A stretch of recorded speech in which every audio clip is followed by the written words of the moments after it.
A gravação foi iniciada. Obrigado, Hélio. Bom dia. Bom dia a todos. Hoje, 21 de outubro de 2022, 8 horas e 33 minutos, estamos iniciando a sessão de julgamento da 9ª Câmara Julgadora do Tribunal de Impostos e Taxas. De início, agradeço a presença do Dr. Rodney, que está substituindo o Dr. Rafael. Agradeço também a presença de todos os demais juízes, Dr. Carlos e Dr. Walter, e pela DRF também o Dr. Rodolfo. A doutora Mariana, que está pela contribuinte Ramírez, e o Dr. Walter, pelo contribuinte Laticínio Camanducaia. Como está dando início à sessão de julgamento, peço a todos para que abram o processo da Amires, a IM 401.850, processo de minha relatoria. Doutora Mariana está presente para fazer sustentação oral, fazer um breve relato dos autos. Eu já abro para a doutora fazer a sustentação oral, tá?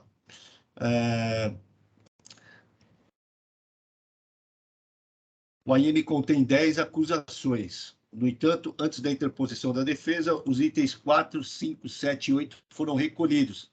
Assim, estão em discussão somente os itens 1, 2, 3, 6, 9 e 10.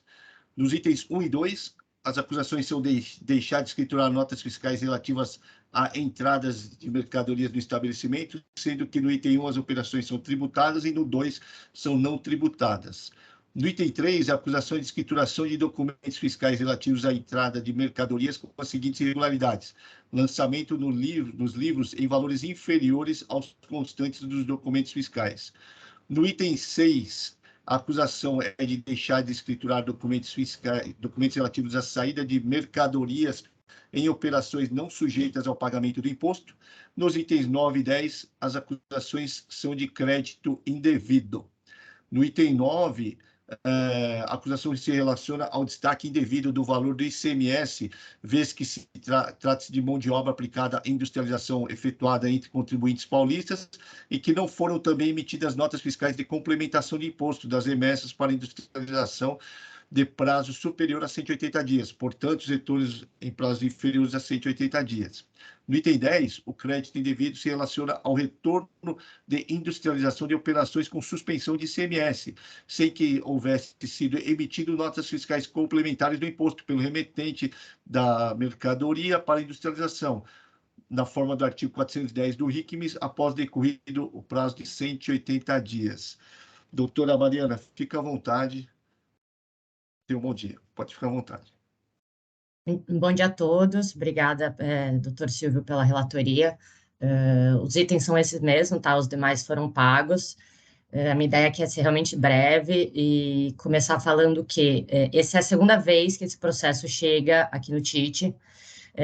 Num primeiro momento, todos esses itens não pagos foram integralmente mantidos pela DRJ, só que sem a realização da diligência que desde a primeira defesa administrativa a gente vem requerendo, sobretudo porque grande parte desses itens não dizem respeito a mérito, discussão jurídica, mas sim questões de fato, e na nossa defesa a gente apresentou muitos documentos que mostram que algumas irregularidades foram cometidas sim, mas não na extensão e no montante indicados na autuação. Então, a despeito de ter sido integralmente mantido esses itens no primeiro momento, isso foi feito sem realização de prova. Então, quando o processo chegou no TIT para julgamento pela primeira vez, o tribunal entendeu que deveria ser necessário, o tribunal anulou a primeira decisão para ser realizada, desculpa. Coisas do home office, perdão. Ele quer fazer sustentação. Ele tá, gente, desculpa, ele tá meio doente, então ele fica circulando. Enfim, voltando. A primeira decisão foi anulada justamente pela falta de realização de perícia. Então, o tribunal mandou o processo voltar para que fosse realizada uma diligência e depois julgado novamente a nossa defesa. Isso foi feito e, no próprio parecer da diligência fiscal, o agente autuante recomendou a redução do auto de infração. Ele viu que algumas das irregularidades que ele originalmente tinha indicado não persistiam. Então, ele recomendou a redução dos itens 1 e 2 e a redução dos itens 9 e 10 também. Basicamente, porque na nossa defesa, a gente comprovou que, em relação ao item 1 e 2, nós falamos de não escrituração de notas fiscais, algumas notas fiscais elas foram justificadamente não escrituradas, eram mercadorias que não foram recebidas pela empresa.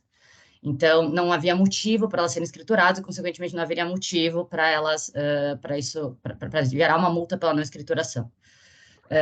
Em relação ao item 9 e 10, a gente conseguiu provar que parte das operações, elas tinham nota fiscal complementar e que isso não foi observado na fiscalização, então também essa parte, a redução foi recomendada na diligência fiscal.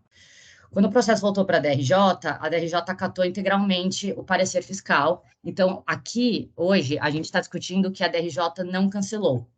Até porque, quando do recurso de ofício, tem uma manifestação do próprio Estado de São Paulo, da própria Procuradoria, falando que ela não iria recorrer da parte que foi cancelada pela DRJ, porque a DRJ basicamente replicou o... Gente, um minutinho, desculpa. A DRJ basicamente replicou o entendimento do parecer fiscal. Então, assim, sendo super objetiva, tentando agora ser objetiva, o que está em discussão ainda no processo, tá? Parte do item 1 e 2, o item 3 inteiro, o item 6 inteiro e parte do item 9 e 10. Os demais pontos foram ou pagos ou cancelados pela DRJ com base numa diligência fiscal e com uma petição da Procuradoria nos autos falando que, em relação à parte cancelada, ela não recorreria, tá? Então, vamos aos pontos em que a gente entende que deveriam ser adicionalmente cancelados. Como o relator bem colocou, os itens 1 e 2 tratam de multa isolada por não escrituração de documentos fiscais no livro registro de entrada.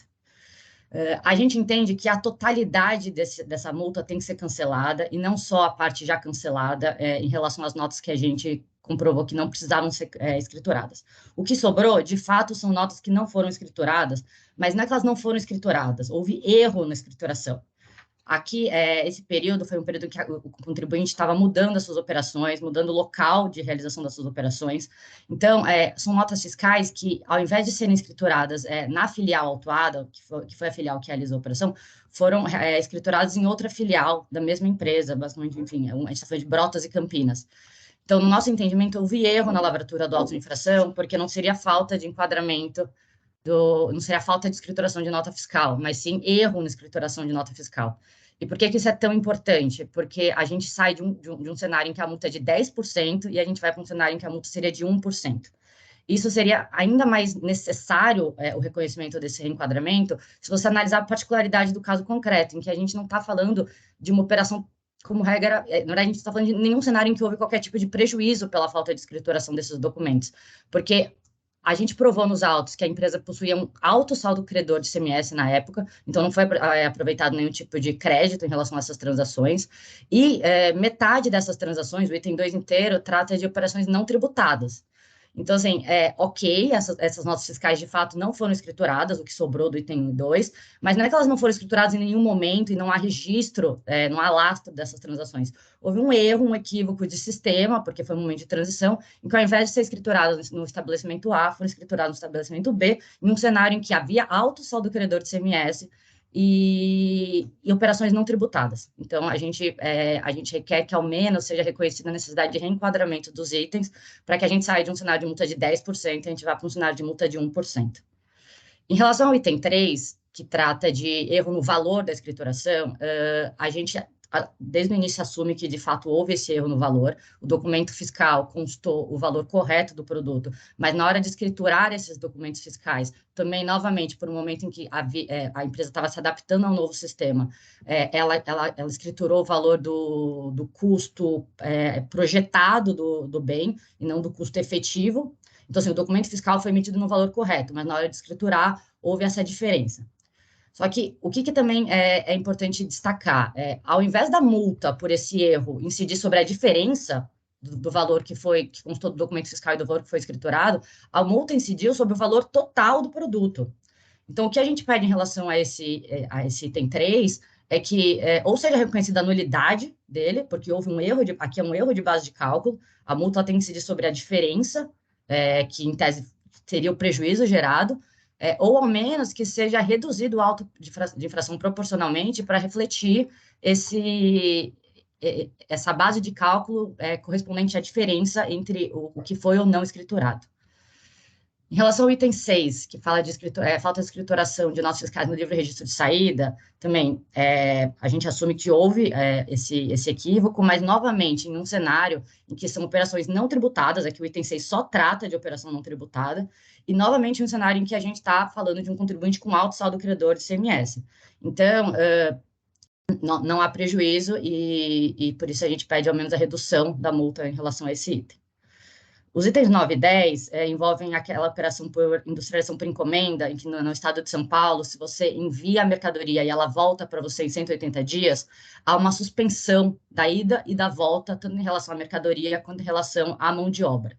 Se passados os 180 dias a mercadoria não voltou, a legislação prevê que a operação, então, vai ser tributada com consequente direito ao crédito.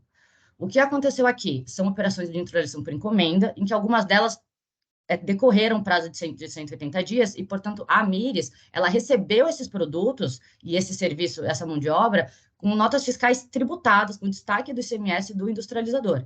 Então, simplesmente seguindo a não cumulatividade do ICMS, ela aproveitou crédito sobre essas notas fiscais com destaque do imposto. Esses créditos foram glosados exclusivamente por falta de um requisito formal que foi instituído via portaria. Então, não é que está no regulamento do ICMS, enfim, não é que veio decreto, veio legislação estadual. É uma portaria que fala que, quando decorridos 180 dias, o industrializador ele tem que emitir uma nota fiscal complementar de ICMS para respaldar esse imposto que ele recolheu em decorrência do decurso do prazo. Só que fato é que a Amyris não é ela que tem que emitir essa nota fiscal complementar. Ela recebeu um documento fiscal com destaque do imposto e ela tomou o crédito simplesmente no valor do imposto destacado do documento fiscal que ela recebeu. Algumas dessas operações, o industrializador até mandou a nota fiscal complementar e a gente provou isso nos autos e essa parcela foi cancelada. Mas em relação a outra parcela, os outros valores, é uma obrigação que não cabe à Amyris. É o industrializador que deveria ter feito essa emissão e ele não fez, só que quem está sendo punido aqui é a Amyris por ter simplesmente seguido a não cumulatividade do ICMS. Então, em relação a esse item, a gente pede a reversão das glosas, reconhecendo-se que é um requisito formal que foi instituído via portaria, não via legislação, uma legislação infraconstitucional e não uma legislação ordinária, e que é uma obrigação acessória que sequer seria do contribuinte que está sendo punido aqui. Então, é basicamente isso. Desculpa pelas intromissões do gato, eu estou sozinha aqui hoje, mas é isso. Obrigada. Obrigado, doutora, pela brevidade e objetividade da sustentação oral. Eu pensei que ia pedir prazo dobrado por causa do gato aí. Vamos lá, vai. O voto já estava disponível. Eu vou passar a leitura a partir do item 16, tá? Continuar a leitura a partir do item 16. A julgadora de primeira instância manteve integralmente os itens 3, 6 e 10 e manteve parcialmente os itens 1, 2 e 9 do recurso de ofício. Com relação ao recurso de ofício, conheço e nego o provimento. As reduções promovidas pela primeira instância estão em conformidade com a manifestação do AFR. Assim, não há controvérsia acerca da necessidade da exclusão dos valores no AIM. Adicionalmente, a DRF, em parecer de recurso de ofício, manifesta-se pela manutenção das reduções que consta na decisão de primeira instância. Neste contexto, mantém a decisão de primeira instância em relação às reduções, razão pela qual conheço do recurso de ofício e nego-lhe provimento. Recurso ordinário. Preliminarmente, alega-se nulidade do AIM por vício de instrução do processo administrativo. A contribuinte alega que, abre aspas, o auto de infração é nulo pelo fato de que as autoridades fiscais não juntaram a cópia integral do processo de fiscalização aos autos deste processo administrativo, fecha aspas. Sem razão, os documentos que instruem a AIM permitem o pleno exercício do contraditório e ampla defesa. O AIM está instruído com relatório circunstanciado em que se identifica as constatações que culminaram em cada acusação. Ademais, a própria autuada demonstra que tem acesso a todos os documentos que não foram juntados aos autos, pois no apelo recursal informa que juntou documentos que fazem parte da fiscalização. Vejamos, diz a contribuinte no apelo recursal. A fim de comprovar suas alegações, a recorrente acostou aos autos todas as notificações recebidas e respostas apresentadas durante a fiscalização, algumas delas, inclusive, com a assinatura do ilustre agente fiscal, declarando sua aceitação. Fecha aspas. Continuo no meu voto. Assim, não há como acolher a tese preliminar de nulidade do AIM, pois os documentos que instruem o AIM permitem identificar as acusações e o pleno exercício do contraditório e ampla defesa, além de que a autuada tem acesso aos documentos que não foram juntados pelo AFR, como informado no apelo recursal. No mérito. Nos itens 1 e 2, as acusações derivam da constatação de que a contribuinte deixou de escriturar notas fiscais eletrônicas relativa à entrada de mercadorias no estabelecimento, sendo que já se encontravam escrituradas as operações do período. No item 1, as operações são tributadas e no item 2, as operações são não tributadas.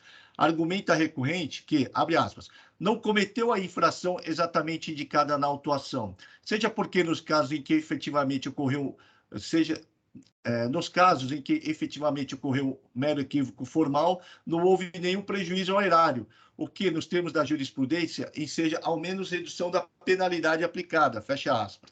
Continuo no meu voto. Em relação ao item 1 e 2, argumentos que parte das notas fiscais foram escrituradas no estabelecimento de Campinas e não no estabelecimento da autuada de Brotas. Vejamos, transcrevo aqui a parte do recurso, que até a ilustre doutora, a ilustre patrona nas razões oral explicou de forma clara e objetiva, e continuo o meu voto. O regulamento do ICMS dispõe expressamente sobre a autonomia do estabelecimento. Transcrevo o artigo 5º, parágrafo 2º, e ressalto que no parágrafo 2º, para efeito de cumprimento de obrigações tributárias, entende-se autônomo cada estabelecimento do mesmo titular, ainda que simples depósito. Continuo no voto. A legislação é clara ao definir a autonomia do estabelecimento para cumprimento da obrigação acessória. Assim, não se pode acolher a tese de inexistência de conduta infracional, sob o argumento de que as notas fiscais foram escrituradas em outro estabelecimento do mesmo titular. Em relação à escrituração em outro estabelecimento, argumenta que a multa deveria ser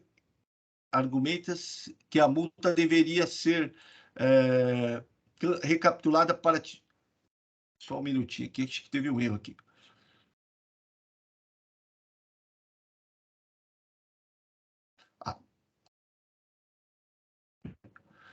Em relação à escrituração em outro estabelecimento, argumenta que a multa deveria ser recapitulada para retificação de erro na escrituração de documento fiscal. Não se pode alterar a tipificação da conduta infracional para erro da escrituração fiscal, como requer a autuada. A tipificação está correta, o estabelecimento deixou de escriturar as notas fiscais. A escrituração das notas em outro estabelecimento faz prova de que não houve escrituração do estabelecimento da autuada. Argumente-se ainda que parte das notas não escrituradas não geraram prejuízo ao Estado, tendo em vista que a não escrituração implicou em não aproveitamento do crédito. A falta de prejuízo também não interfere na acusação. A conduta infracional é formal, assim não depende do resultado prejuízo. Afasto a alegação de confiscatoriedade da multa. O princípio do não confisco não se estende à multa, uma vez que multa não é tributo, multa é sanção por descumprimento de dever legal. Compete apontar que a multa aqui exigida tem base legal, foi regularmente calculada e aplicada, estando os valores ora exigidos corretamente definidos, e guarda a proporcionalidade com os danos causados ao Estado e à sociedade pelo comportamento da autuada.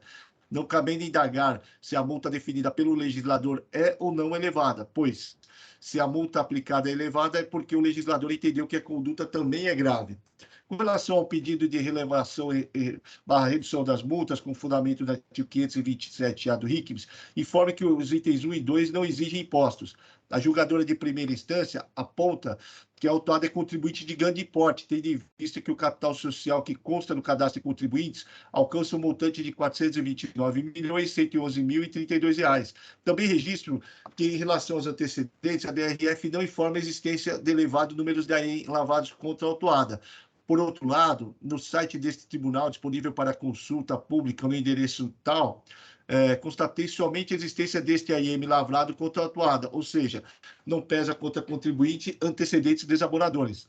Ressalto que as operações do item 2 se referem a operações não tributadas, assim, levando-se em consideração o porte econômico do contribuinte e os antecedentes fiscais, entendo que as multas não devem ser relevadas. No entanto, com fundamento no artigo 527-A do RICMS, reduz as multas aplicadas nos itens 1 e 2 para 50% do valor exigido na autuação. O item 3 foi mantido integralmente pela primeira instância. Consta no AIM a acusação de escrituração irregular decorrente da constatação de que a autuada realizou lançamento dos livros em valores inferiores aos constantes dos documentos fiscais. Ou seja, os valores que foram lançados nos livros são inferiores ao que constam nas notas fiscais. A conduta infracional resta confessada. A contribuinte no apelo recursal esclarece a existência de erro, que, abre aspas, constitui apenas um descumprimento de obrigação acessória decorrente de um problema no sistema da recorrente. Vejamos, transcrevo parte do recurso em que se aponta justamente esse problema de erro no sistema e continuo no meu voto. A alegação de falta de prejuízo horário, assim como no itens 1 e 2, não pode ser acolhida para afastar a acusação. A conduta infracional é formal, assim não depende de resultado de prejuízo horário. Também, a alegação de falta de prejuízo horário não pode ser fundamento legal para reduzir a multa aplicada como requer a autuada. Alega-se ainda erro na base de cálculo. Segundo a recorrente, a base de cálculo da multa deveria recair sobre a diferença entre o valor da nota fiscal e o valor escriturado. Tem razão. Como mencionado na decisão recorrida, a linha P do inciso 5 do artigo 85 da citada lei, a multa deve ser aplicada de 1% sobre o valor das operações e não sobre as diferenças apuradas. É o que dispõe expressamente o dispositivo legal. Transcrevo o dispositivo legal e continuo no voto. Destaque, afasta as razões recursais e mantenho integralmente o item 3. No item 6, consta a acusação de deixar de escriturar documentos relativos à saída de mercadorias em operações não sujeitas ao pagamento de imposto. O item 6 foi mantido integralmente pela decisão pela primeira instância. As razões recursais encontram-se as folhas tais. As razões recursais não contrapõem as constatações fiscais no sentido de demonstrar que os documentos foram escriturados. Pelo contrário, a autuada esclarece que, abre aspas, a escrituração desses documentos fiscais decorreu de um erro no sistema, fecha aspas. Assim, resta confessada a conduta infracional. A alegação de falta de prejuízo ao erário não socorre a autuada, pois a conduta infracional se materializa independente da existência de prejuízo ao erário. A alegação de confiscatoriedade da multa não pode ser acolhida, pois, como mencionado anteriormente, o princípio do não confisco não se estende à multa. Também, por força do artigo 28 da Lei 13457, a tese da desproporcionalidade, irrazoabilidade e caráter confiscatório da multa não pode ser acolhido, tendo em vista que a norma é vigente e válida. Com relação ao pedido de redução da multa, com fundamento de 527A, informa que a conduta infracional não implicou em falta de recolhimento do imposto. Assim, como nos itens 1 e 2, deixo de relevar a multa, tendo em vista que o autuado é contribuinte de grande porte. Como mencionado anteriormente, não pesa contra o contribuinte antecedentes desaboradores, assim, levando em consideração o porte econômico da contribuinte e os antecedentes fiscais, entendo que as multas entendo que a multa deve ser não deve ser relevada, no entanto, com fundamento do artigo 527A, reduz a multa aplicada no item 6 para 50% do valor exigido na autuação. Continuando, nos itens 9 e 10, acusações são de crédito devido. No item 9, explica o relato infracional que a autuada tomou crédito, destacado indevidamente, vez que se trata de mão de obra aplicada em industrialização, efetuada entre contribuintes paulistas, em que não foram também emitidas notas fiscais complementares do imposto das remessas para industrialização de prazo superior a 180 dias. Portanto, retornos em prazos inferiores a 180 dias. No item 10, a acusação é de crédito devido. O relato infracional informa que a autuada tomou crédito sobre o retorno da industrialização de operações com suspensão de ICMS, sem que houvesse sido emitido notas fiscais complementares pelo remetente das mercadorias para industrialização na forma do artigo 410 do RICMIS após decluído o prazo de 180 dias. Neste caso, as razões recursais encontram-se dispostas às folhas tais. A recorrente argumenta regularidade do crédito, tendo em vista o destaque do imposto das notas fiscais e o princípio da não cumulatividade. Sem razão, as razões recursais não podem ser acolhidas. O simples destaque do imposto nas notas fiscais não legitima o crédito. As notas fiscais não poderiam conter destaque de imposto, pois a portaria CAT 22 prevê diferimento do imposto. Não há ofensa ao princípio da não cumulatividade. A portaria CAT 22/2007 dispõe sobre o regime especial em que as remessas não são tributadas. Portanto, o retorno deve seguir a mesma sistemática. As decisões judiciais e administrativas relativas à boa-fé não guardam similitude fática com a matéria em discussão, tendo em vista que tratam de crédito destacado em documento fiscal e guerra fiscal. Destarte, não acolhe as razões recursais do recurso ordinário, das razões recursais em relação aos itens 9 e 10. Só um minuto. Por fim, observo que a outra representação fiscal, as folhas 1742, interpõe petição na qual manifesta pela limitação dos juros de mora à taxa Selic. A súmula 10 desse tribunal foi revisada nos seguintes termos. Transcrevo a súmula 10, continuo no meu voto. Considerando a revisão da súmula 10 de 2017, entendo cabível a limitação da taxa de juros de mora deste AIM ao incidente na cobrança dos tributos federais, taxa Selic. Antes posto, considerando as provas dos autos, conheço do recurso de ofício e no mérito nego-lhe provimento, e conheço do recurso ordinário e no mérito dou-lhe parcial provimento, para limitar a taxa de juros aplicada no AIM ao patamar da taxa Selic e, com fundamento no artigo 527-A, reduzir as multas aplicadas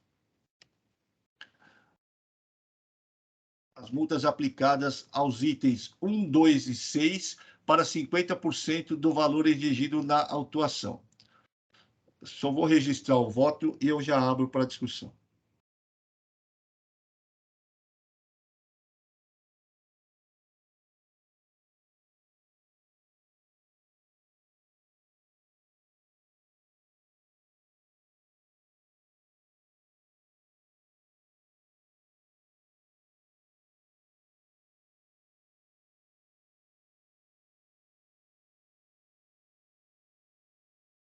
O voto está registrado, o voto já estava disponível. Alguém tem alguma dúvida em relação à matéria?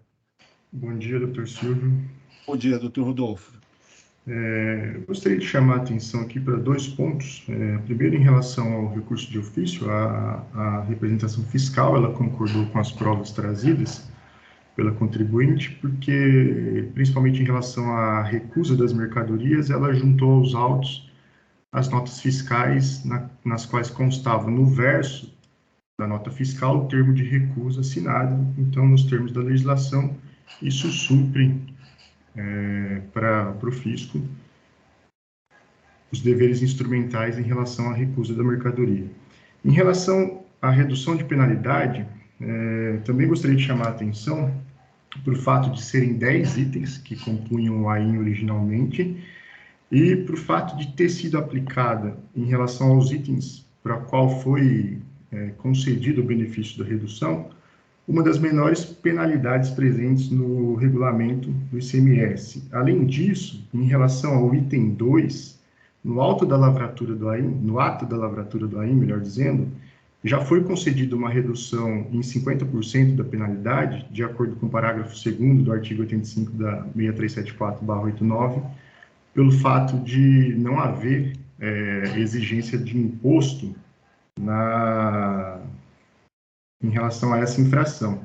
Então, a gente está falando aí de uma multa resultante final antes do benefício de 5% sobre o valor da operação, tá? Em relação do item 2, 5%, o item 1, 10%, o item 6, 20%.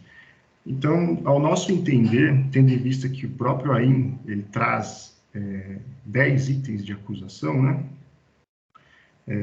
O que mostra uma certa reincidência em alguns tipos de conduta, principalmente falta de escrituração, que a concessão do benefício de redução da multa nesse ponto poderia aniquilar o poder punitivo da norma, que visa justamente regular uma das obrigações mais importantes para fiscalização no acompanhamento das práticas tributárias do contribuinte. Então, basicamente, em relação à redução da multa, a gente queria só ressaltar esses pontos que já foram ditos aqui nas contrarrazões ao recurso ordinário, que somos contrários a essa redução. Obrigado, doutor Rodolfo. O senhor deseja fazer uma preferência para inserir?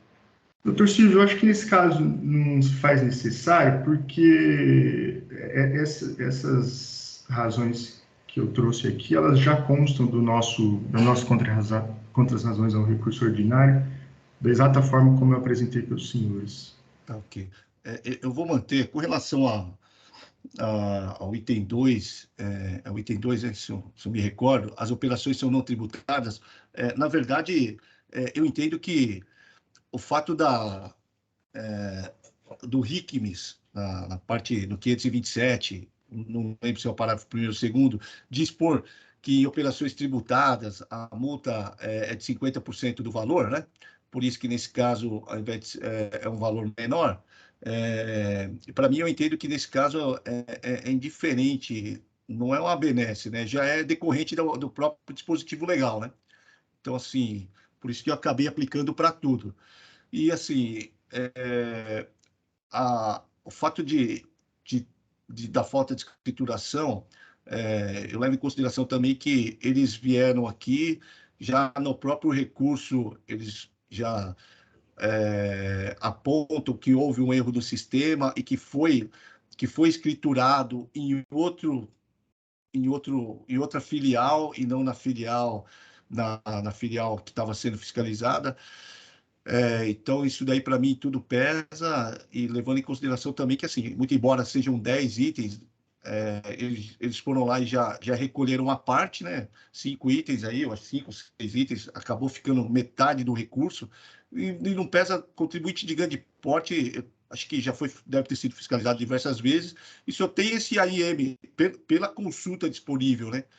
Não foi trazido, normalmente a DRF traz um histórico de AIM, não foi trazido, e eu fiz a pesquisa aberta a todo mundo, né? Que é no portal. Por isso eu acabei entendendo que cabia a redução, né? Não cabia a relevação, mas cabia a redução. Alguém quer fazer algum questionamento? A doutora Mariana também está presente? Não? Tá, ok. Vou encerrar os debates e passar a votação.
Mariana, obrigado pela presença.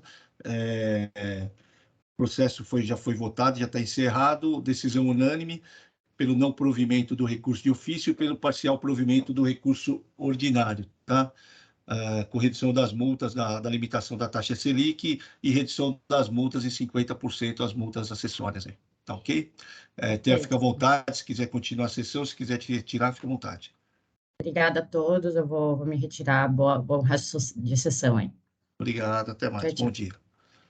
Tchau. Peço a todos que abram o processo do AIM 401-205, Laticínios Camanducaia Limitada. Doutor Walter está para fazer sustentação oral. Eu vou passar a leitura das acusações e eu já abro para a sustentação oral.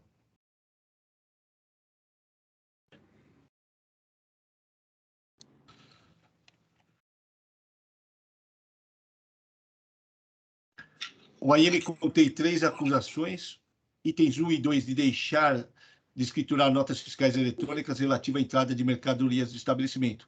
No item 1, as operações são tributadas e no 2, as operações são não tributadas. No item 3, a acusação é de deixar de pagar ICMS decorrente de saída de mercadorias tributadas omitidas pelo fisco, apurada por meio de levantamento fiscal realizada com o fundamento do artigo 509 do RICMES.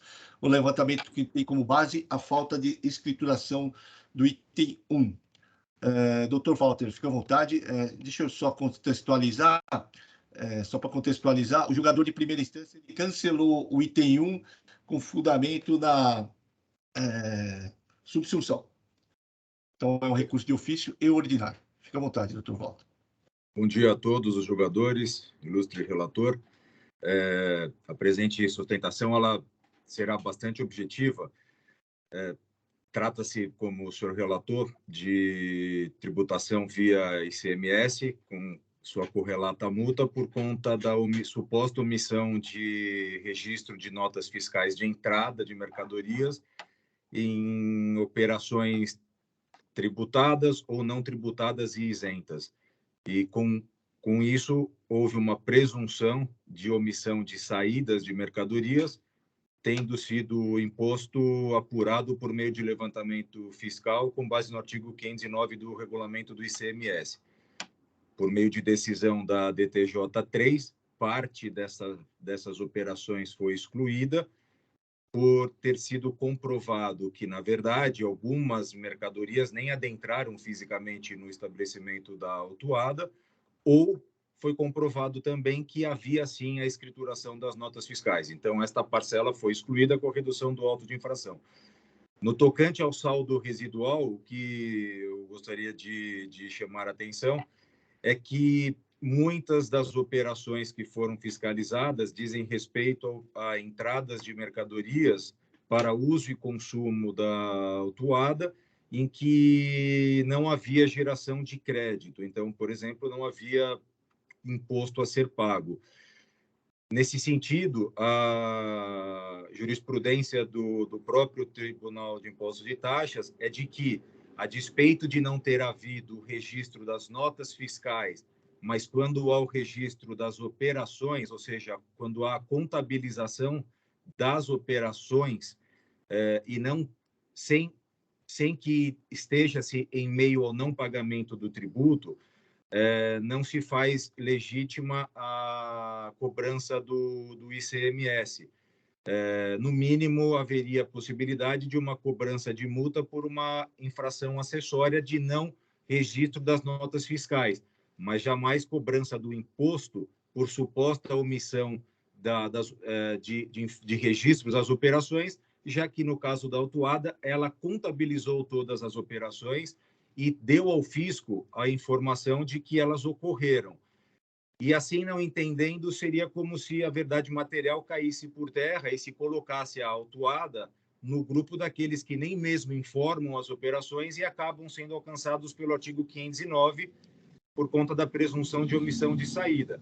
Então, portanto, nesse caso, até apresentamos um memorial com a citação de decisões do TIT, já de longa data, até data mais recente, no sentido de que não pode haver a tributação de ICMS, nesse caso, em que, a despeito da não escrituração de notas fiscais, houve a contabilização das operações.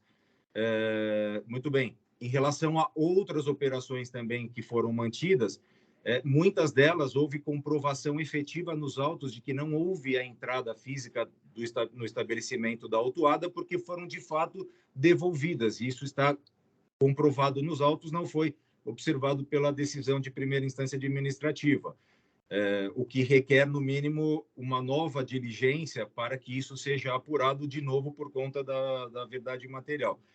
Então, o saldo residual ele também deve ser cancelado, primeiro, pela questão das mercadorias de uso e consumo, em que, a despeito de não registro de notas fiscais, tiveram as operações contabilizadas, então o fisco não estava diante de uma omissão para a utilização do artigo 509, e no restante as outras operações, que não as de uso e consumo, também por elas não terem ocorrido, já que não houve entrada física no estabelecimento por conta de devoluções e cancelamentos de notas fiscais que foram devidamente comprovadas. Então, objetivamente, seriam essas minhas considerações. Eu agradeço a atenção de todos. Muito obrigado.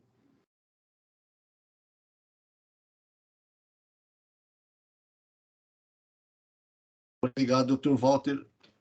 O processo também já estava, o voto também já estava disponível. Eu vou passar diretamente a leitura do mesmo.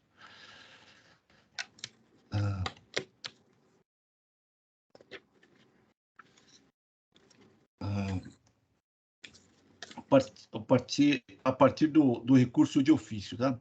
Inicialmente, em relação ao recurso de ofício, mantém o cancelamento integral do item 1. O julgador tributário fundamentou o cancelamento do item 1 sob o argumento de conduta infracional. Deixar de escriturar a nota fiscal é meio para a conduta infracional descrita no item 3, deixar de pagar ICMS apurado por meio de levantamento fiscal. O anexo 1, juntado às folhas 9/15, que relaciona as notas fiscais não escrituradas, é idêntico ao anexo 3, juntado às folhas 21/27, que relaciona as notas fiscais que foram levadas em consideração para o levantamento fiscal. Ou seja, a falta de escrituração do item 2 é a base da acusação de falta de pagamento apurada por meio de levantamento fiscal, item 3. Entendo que o cancelamento do item 1, promovido pelo julgador de primeira instância, deve ser mantido integralmente, tendo em vista que a falta de escrituração foi atividade meio para a concretização da conduta de falta de recolhimento do imposto, item 3. Registro que esse também foi entendimento da Igreja de Câmara Superior no julgamento da IM 3.085.620, dígito 6, conforme ementa abaixo. Registro ainda que em 17/5/2022, no julgamento da IM 406.148, dígito 2, a Igreja de Câmara Superior, em decisão unânime, exarou o entendimento de que a matéria se encontra pacificada ao conhecer parcialmente do recurso da Fazenda e negar-lhe provimento. Nesse contexto, entendo que o cancelamento do item 1 pelo princípio da construção deve ser mantido, pois as mesmas notas fiscais que compõem o item 1 foram utilizadas para a constatação de falta de pagamento apurada por meio do levantamento fiscal, item 3.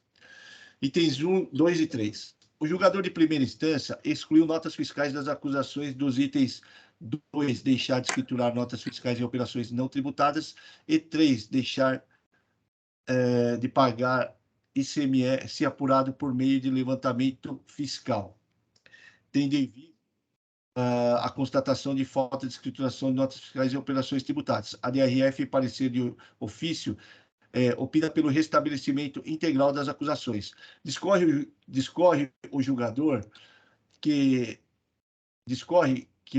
o julgador reconhece que a autuada não seguiu o quanto determinado na legislação. A exemplo, cita que não foi trazido aos autos nenhuma nota fiscal que demonstre a existência de recusa em seu verso. De tal sorte, argumenta que, abre aspas, não há como concordar com a conclusão a que chegou a autoridade julgadora, de que o presente processo não é o momento para se analisar as formalidades que envolvem a recusa das mercadorias, sobretudo porque se trata do argumento utilizado pela autuada com o objetivo de afastar o crédito tributário regularmente constituído. Fecha aspas. Após a análise da decisão recuída e as provas dos autos, não vejo como acolher integralmente a pretensão da DRF. Entendo que, no caso, a reforma da decisão só deva recair sobre a exclusão das notas fiscais de número 843, 1.625, 22.590, 11, 106, 1.625 e 22.590, pois nesses casos argumenta a DRF. Transcrevo a argumentação da DRF e continuo. As notas fiscais número 843, 1.625, 22.590, 11, 106, 1.625 e 22.590 estão relacionadas à acusação do item 2, deixar de escriturar no livro de registro de entrada no período tal as notas fiscais eletrônicas referentes a entradas de mercadorias não tributadas ou isentas do estabelecimento, conforme demonstrativo anexo 2, sendo que já se encontravam as notas fiscais já se encontraram escrituradas as operações do período. De fato, a prova da escrituração extemporânea não afasta a acusação, pois, como mencionado pela DRF, a conduta infracional restou perfeitamente configurada quando a autuada deixou de efetuar a escrituração das notas fiscais dentro do período exigido pela legislação. De tal sorte, entendo que a exigência relativa a essas notas fiscais deve ser restabelecida. Com relação às notas fiscais, 86.231, 86.2311 e 26.6136, entendo que a exclusão da acusação em relação ao item 3 deve ser mantida, pois trata-se de levantamento fiscal que levou em consideração a falta de escrituração. Sendo assim, a escrituração extemporânea não deve ser mantida. No mais, o julgador está correto, não ficou provado nos autos para as notas fiscais excluídas que as mercadorias adentraram o estabelecimento e o respectivo documento fiscal deixou de ser escriturado.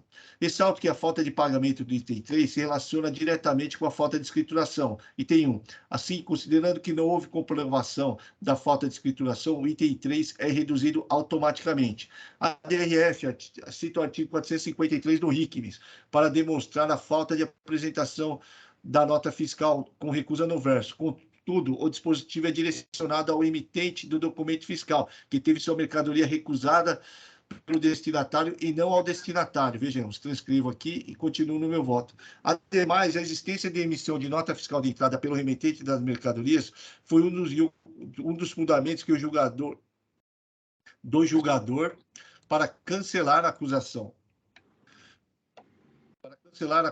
De fato, em alguns casos, a nota fiscal de entrada foi emitida dias após a remessa original, o que demonstra aparente infringência à legislação pelo remetente das mercadorias.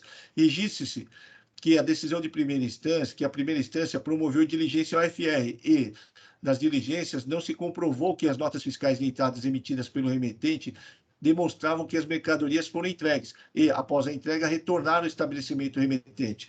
A autuada no curso do contencioso administrativo demonstrou a existência de notas fiscais que foram escrituradas e juntou declarações dos remetentes das mercadorias em que os mesmos atestam que as mercadorias não foram entregues e retornaram.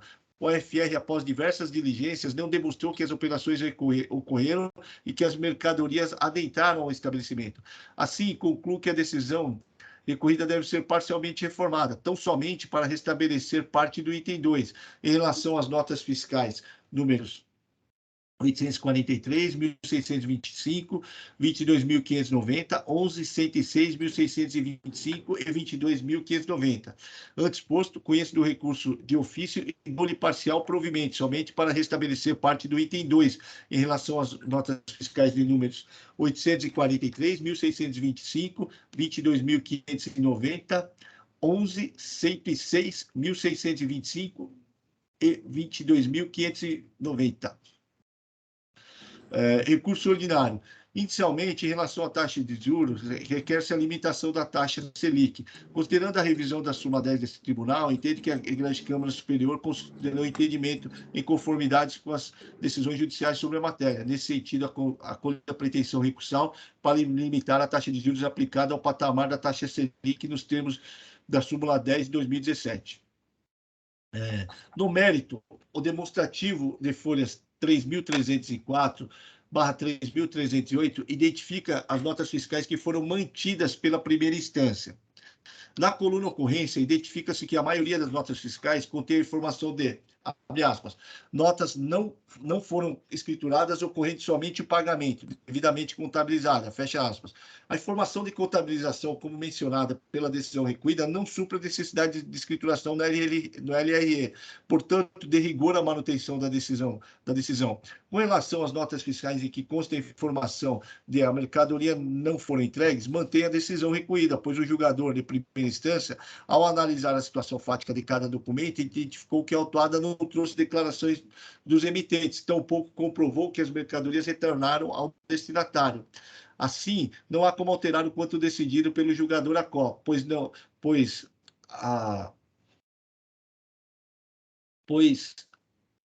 há qualquer prova que infirme o trabalho fiscal.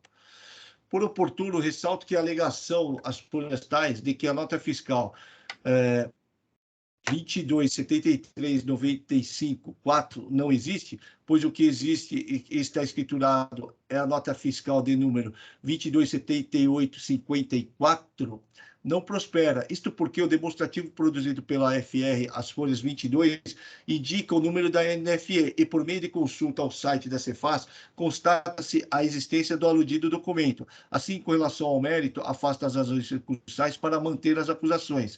Com relação ao pedido de redução/relavação da multa, com fundamento do artigo 527A do RICMES, entendo que a benesse não pode ser aplicada ao item 3, tendo em vista que a conduta infracional implicou em falta de pagamento do pagamento de imposto. Com relação ao item 2, a conduta infracional não exige pagamento de imposto. O demonstrativo juntado pelo FR às folhas tais indica que a autuada não é contribuinte de grande porte. Também registro que, em relação aos antecedentes fiscais, a DRF não informa a existência de elevado número de AIMs lavrados contra a autuada.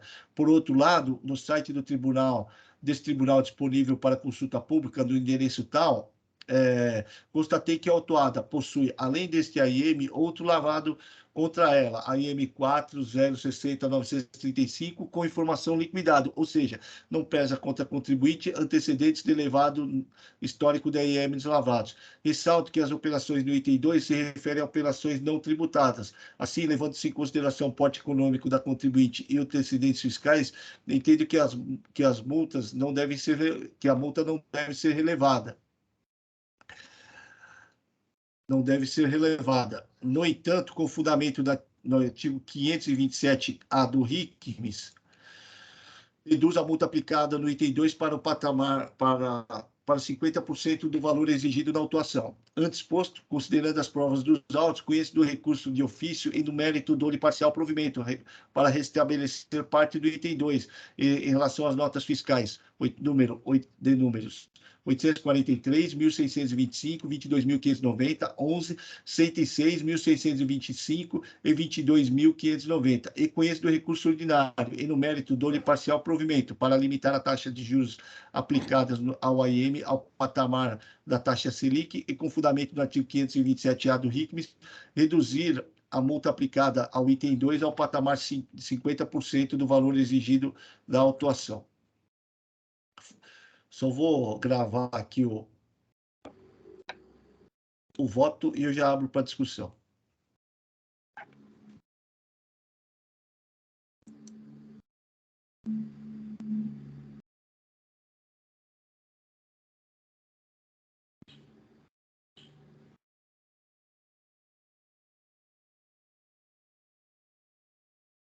Já está gravado. O doutor Walter está à disposição. Alguém tem alguma dúvida?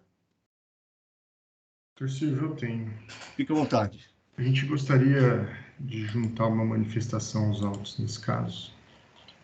Já solicitei.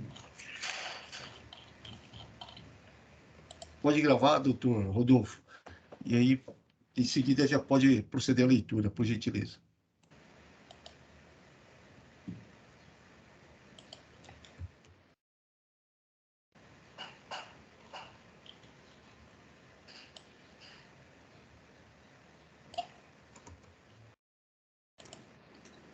Só um segundo, por favor.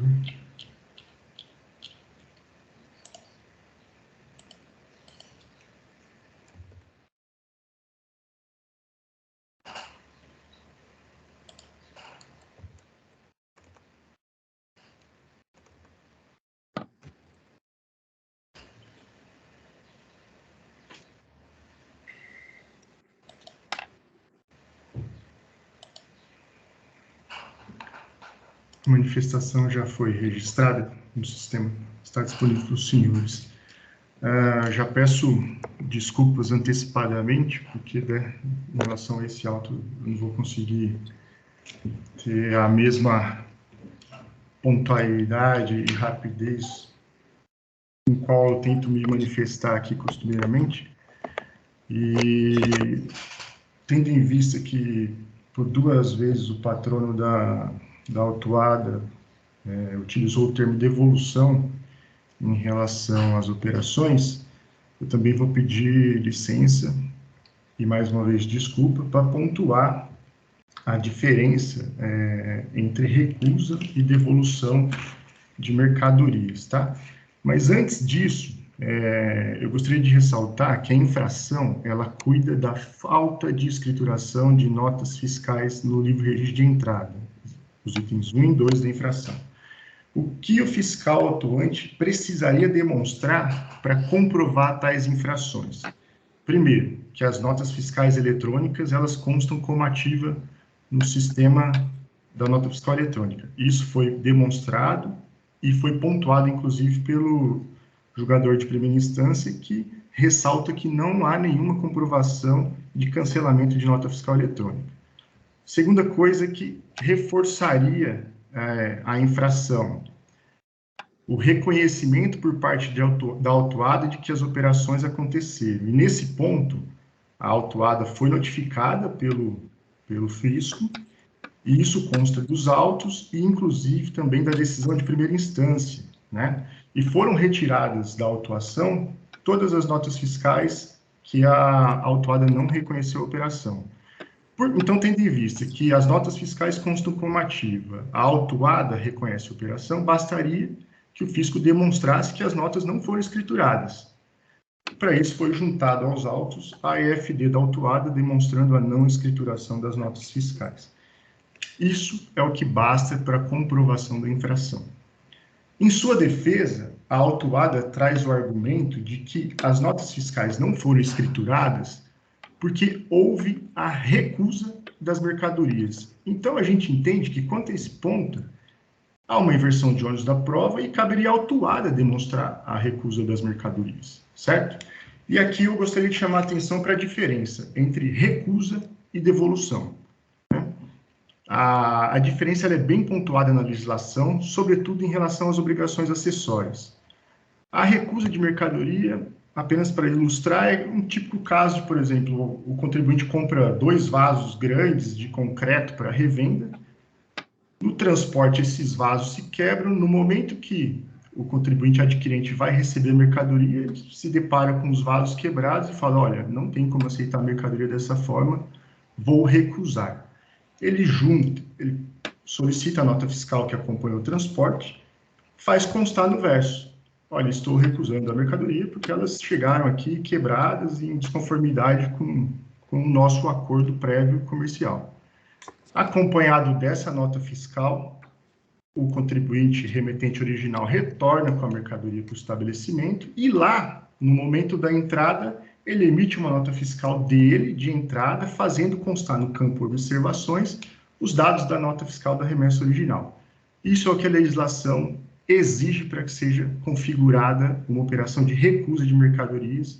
Foi o caso que a gente acabou de julgar aqui no auto de infração anterior, no qual a autuada juntou justamente essa nota fiscal da remessa original com a recusa e a nota fiscal de entrada fazendo constar no campo observações os dados da remessa original. Devolução de mercadoria, para ilustrar também. Imaginemos que o contribuinte adquiriu taças de cristal que vem dentro de uma caixinha com 6 unidades, dentro de uma caixa maior, certo? As mercadorias chegam ao estabelecimento, é feito o recebimento dessas mercadorias, posteriormente, em uma conferência futura, o contribuinte nota que existe bolhas, algumas taças estão quebradas, ele entra em contato com o vendedor e fala, olha, as taças estão em desconformidade, a gente precisa fazer a devolução. Tudo bem, o que a legislação obriga que seja feito? Aquela nota fiscal da remessa original ela tem que ser escriturada no livro de registro de entrada. O adquirente original tem que emitir uma nota fiscal de saída com destino ao remetente original. Essa nota fiscal é que será escriturada lá no livro de registro de entrada do adquirente. A gente entende que a legislação quanto a esse ponto impõe aos contribuintes um tanto maior de obrigações, certo? Escrituração, emissão de nota fiscal. O que acontece numa operação de devolução? Geralmente ela acontece alguns ou muitos dias depois da aquisição da mercadoria. É isso o que pontua uma operação de devolução. No caso dos autos, o contribuinte não trouxe para nenhuma das operações que ele alegou que houve a recusa das mercadorias, o apontamento no campo, o apontamento no verso das notas fiscais de aquisição do termo de recusa.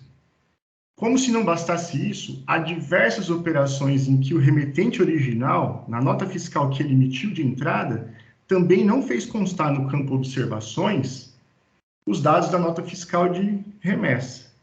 E como se não bastasse isso, há casos em que, entre a operação de remessa e da alegada recusa das mercadorias, transcorreu-se mais de 45 dias, mesmo as empresas estando a 41 quilômetros de distância, em alguns casos. Isso sem levar em consideração alguns produtos comercializados, como bacalhau, amendoim e outros tantos produtos.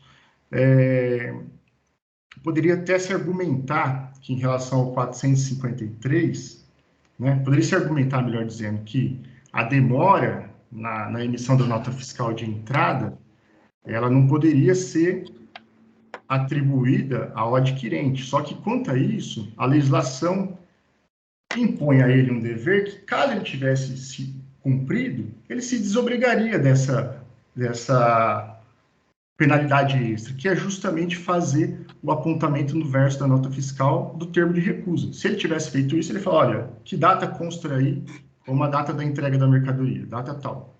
Vira a nota fiscal. Está no verso aí o meu termo de recusa. Se o contribuinte original demorou 10, 15 dias para emitir a nota fiscal de entrada, eu estou desincumbido de qualquer possível penalidade em relação a isso, porque eu cumpri meu dever, né? Então, a gente chama atenção para esse ponto. Ainda que se parta do princípio de que as mercadorias retornaram para o remetente original, as provas trazidas aos autos, entendo eu que não permite identificar que título foi. Se foi a título de recusa ou a título de devolução. Entendo eu, inclusive, que o prazo extenso entre a remessa e o retorno poderia mais ser direcionado para uma devolução de mercadoria do que para uma recusa em si, tá? Na minha manifestação também, eu chamo a atenção para a questão do benefício da redução da penalidade e também para a questão da consunção. Eu acho que talvez não convenha eu trazer novamente a questão da redução da penalidade e da consunção. O que a gente chama atenção aqui é que a legislação, ela cuida de dois elementos diferentes, né, que é a falta de pagamento e outra de obrigações acessórias, que não há vedação no artigo 85 para que as penalidades elas existam de forma conjunta, e basicamente é isso. Mas o principal elemento aqui é que eu acho que se a alegação de recusa da mercadoria foi feita pelo contribuinte, ele deveria ter trazido aos autos todos os elementos que possibilitasse aos senhores concluírem com tranquilidade que realmente houve uma recusa. E não há nos autos elementos suficientes para demonstrar isso. Muito obrigado. Obrigado, doutor Rodolfo. Só um minutinho. O doutor Walter pediu vistas, então eu vou conceder as vistas para ele. E já, só um minuto, só, o doutor Walter também, advogado. O doutor Walter, juiz, pediu vista, e o doutor Walter quer falar só um minuto. Com relação a essa declaração aí, que eu só vou pontuar uma coisa, né? A legislação, ela impõe a recusa no verso, tá? O destinatário, a legislação não fala que o destinatário tem que guardar isso. Quando ele recusa uma mercadoria, que ele tem que ir lá e guardar essa nota fiscal. Até porque a nota fiscal, hoje nós estamos falando de DANF, né? Mas antigamente, quando a gente falava em nota fiscal, a primeira via acompanha a mercadoria. Então, o que acontece? Se ele recusa a mercadoria, ele anota no verso e a primeira via da mercadoria voltava acompanhando a mercadoria com a recusa do destinatário, tá? Então, não tem como o destinatário ir lá e apresentar essa recusa. A consultoria tributária, em resposta à consulta, não são poucas as respostas à consulta em que a consultoria tributária se manifesta no seguinte sentido, de ela até aponta a inexistência de normativo legal que imponha o dever do destinatário da mercadoria em reter essa nota fiscal, porque não tem, tá? Mas ela sugere, ela faz uma sugestão para que o destinatário ele vá lá e que ele faça? Ele vai lá e tira uma xerox dessa nota fiscal com a recusa, para resguardar a eventual defesa dele. Ou seja, é uma sugestão, entendeu? Por quê? Porque a norma da recusa é destinada ao emitente das notas fiscais e não ao destinatário. O emitente dos documentos fiscais é que tem que ter a aposição da recusa e assinatura no verso. não o destinatário. O destinatário não. Se a mercadoria chegou lá, ele vai lá e recusa a mercadoria. Quando era nota fiscal em papel, ele ia lá e o máximo que ele poderia tem lá as notas fiscais, a primeira, a segunda, a terceira via. Ele poderia eventualmente ter uma via, mas mesmo assim não. Quando muito tivesse via adicional, né? Mas quando era a primeira via, ele não poderia reter a primeira via. E agora nós estamos falando de DANF, né? Então, assim, por isso que eu até cito no meu voto que a norma citada pela DRF é direcionada ao emitente do documento fiscal e não ao destinatário, tá? Fica à vontade, doutor Rodolfo. E já abro também para o doutor Walter. Vou deixar o doutor Walter só falar primeiro, que ele já tinha pedido antes e eu acabei correndo. Fica à vontade, doutor. Obrigado pela oportunidade. Bem objetivamente, só queria contraditar dois aspectos, já que foi permitida a manifestação, muito bem feita, porém, a autuada ela discorda dessa questão da interpretação dada à recusa ou devolução, porque, em homenagem ao princípio da verdade material, existe um conjunto de provas que podem levar ao entendimento de que não houve a entrada das mercadorias no estabelecimento, como, por exemplo, declarações do próprio emitente que existem nos autos. Então, quanto a essa questão da não entrada da devolução, eu gostaria de fazer essa consideração. A outra é que não houve nenhum comentário a respeito das operações em que houve mesmo a aquisição, porém de mercadorias para uso e consumo, em que não houve o registro das notas fiscais, isso foi reconhecido, porém houve a contabilização das operações.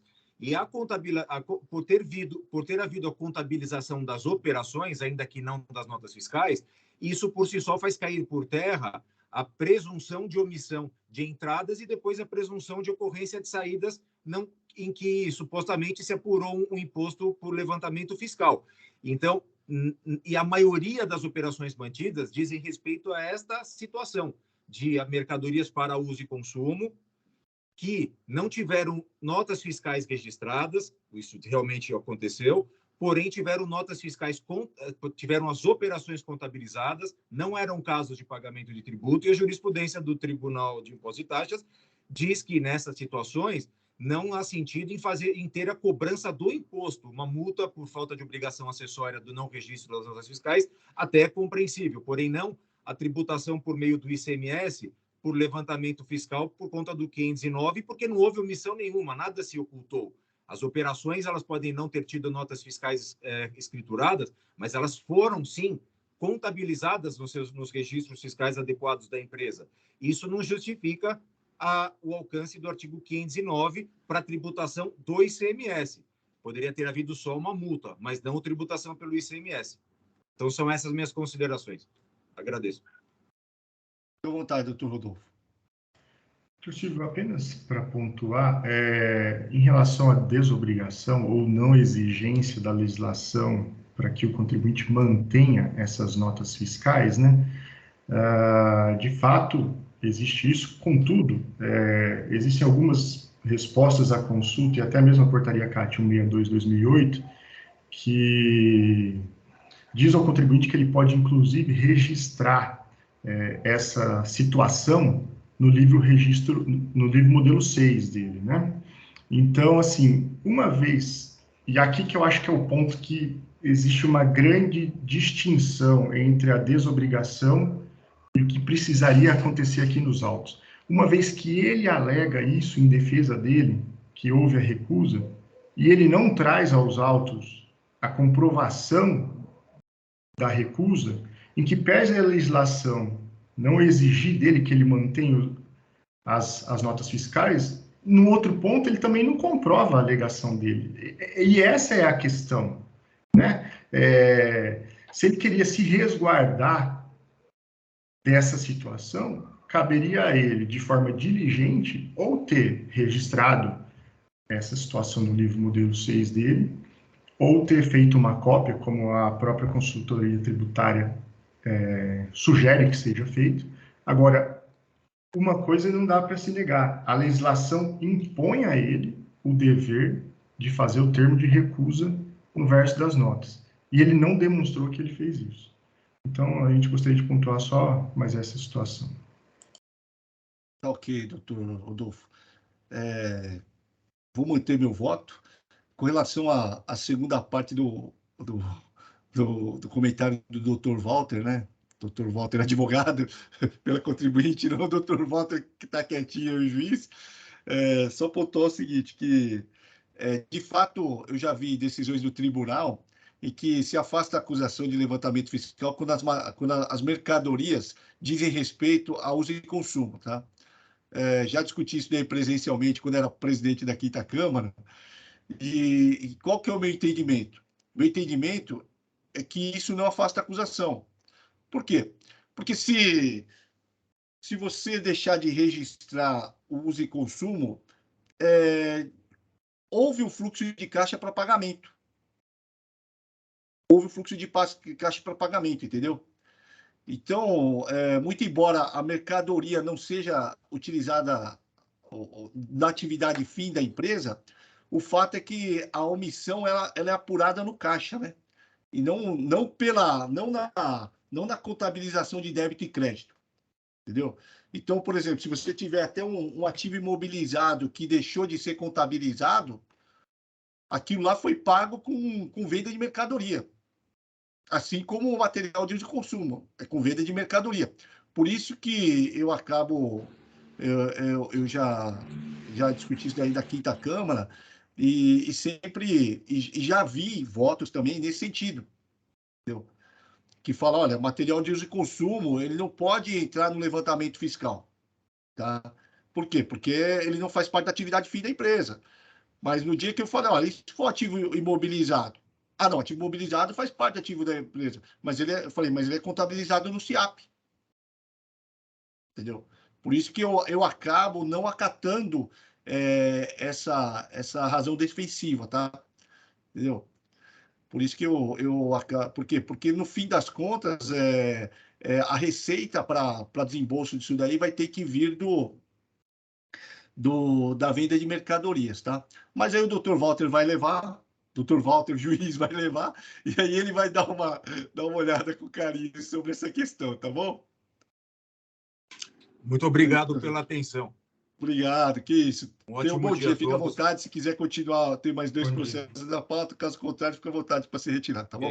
Ótima sessão, ótimo dia a todos. Muito obrigado por me retirar. Obrigado. Vou passar aqui só um minutinho para voltar ao sistema aqui.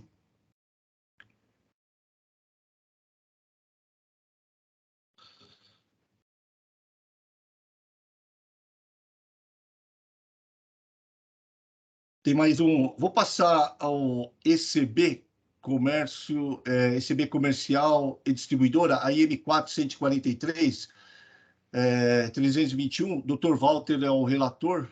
Dr. Walter, fica à vontade. Não tem nenhum advogado para fazer sustentação oral. Pode passar a leitura do voto.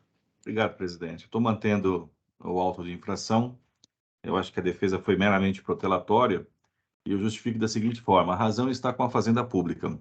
A ausência das chaves não configura nulidade do auto de infração, pois o conjunto probatório indica os livros fiscais da empresa, folhas tais, bem como os demonstrativos, também indico as folhas aqui. Contém todos os dados de identificação das notas fiscais.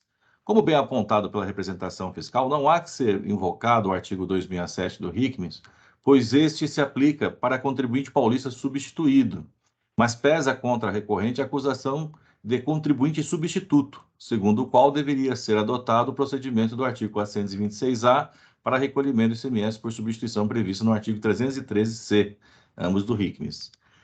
É descabido o argumento de que houve notificação para pagamento, mas a recorrente também deveria ser notificada para o recolhimento, pois, não sendo adotado o procedimento previsto no artigo 426-A do RICMES, é dever do fisco efetuar o lançamento tributário de ofício, que tem o condão de constituir o crédito tributário do erário, não cumprido pelo contribuinte, e este tem o dever de cumprir com a sua obrigação no prazo legal permitido pela legislação, padecendo de lógica jurídica tal contestação ou invocação da legislação. Quanto à falta de abatimento de diferencial de alíquota, salvo o melhor juízo, Causa estranheza tal alegação, vez que a recorrente possui objeto social de distribuidora, folhas tais, e a grande quantidade de aquisição de bebidas não configura destinação final para consumo, mas para a comercialização dos produtos em questão, afastando o recolhimento eventual diferencial de alíquota. Caso tenha ocorrido tal recolhimento, que não restou comprovado nos autos, trata-se de erro crasso por parte do contribuinte, que tem todo o direito de pleitear a restituição ou compensação do indébito tributário. Quanto à juntada de documentos por amostragem, pelas mesmas razões já apontadas, os livros de entradas e a relação dos documentos, tal fato não impede que a recorrente saiba exatamente o objeto da autuação. Os demonstrativos permitem a ampla defesa e o contraditório, que pode obter qualquer informação a partir do número do documento fiscal, unidade da federação, CNPJ do emitente do documento fiscal, descrição do produto diretamente dos FDs fiscais enviados pela recorrente. Eu até menciono isso aqui, presidente, porque ele diz que não tem como se defender. E a planilha é clara, tem todos os dados do documento fiscal. Só as chaves das notas fiscais que ficou um pouquinho... você não consegue enxergar, mas elas constam no demonstrativo. Mas mesmo assim não impediria qualquer análise, né? Volto ao voto aqui. A recorrente não demonstrou em sua peça recursal se algum documento apontado nos demonstrativos não se encontra lançado em sua escrituração fiscal. Por isso, não há como acatar esse argumento. Não conheço do argumento sobre multa confiscatória por não estarem presentes os requisitos do artigo 28 da Lei 13.457 de 2009. Sob a alegação dos juros da Lei 13.918 de 2009, os fatos geradores constantes no demonstrativo do débito fiscal, folhas 4, estão no período em que os juros aplicados são os mesmos para a atualização dos tributos federais, não havendo que falar em liquidez e certeza do auto de infração. Por essas razões, conheço parcialmente do recurso ordinário e na parte conhecida, só esse errinho aqui no final, nego-lhe provimento. É como voto, presidente. Obrigado, doutor Walter. Enquanto o doutor Walter faz o registro do voto, eu abro para discussão. Satisfeito, presidente. Okay.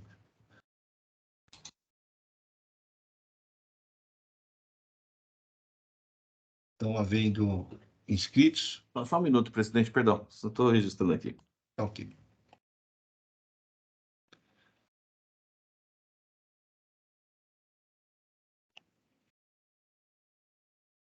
Registrado, presidente. Obrigado. Ok, obrigado.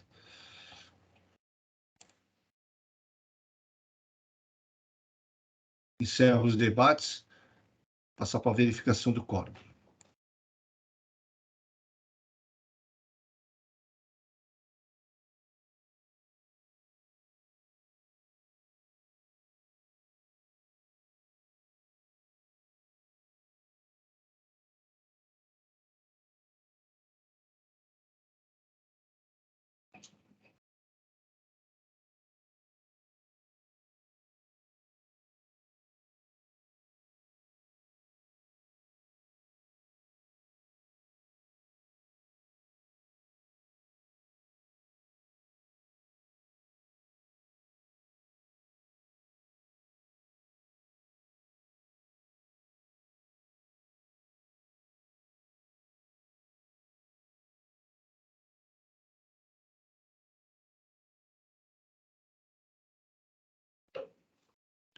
Votação encerrada. Encerro este julgamento desse processo. A IM4 143.325, ECB Comercial e Distribuidora. Processo de relatoria Dr. Walter, recurso ordinário parcialmente conhecido e não provido. Passar o último processo da pauta, é um retorno de vista. A IM4 141.383, Belapim, Indústria e Comércio Alimentícios Limitada, processo de minha relatoria, Dr. Walter levou em vista. Só para retomar, meu voto já estava disponível, tá? Só para retomar, vou passar a leitura da ementa.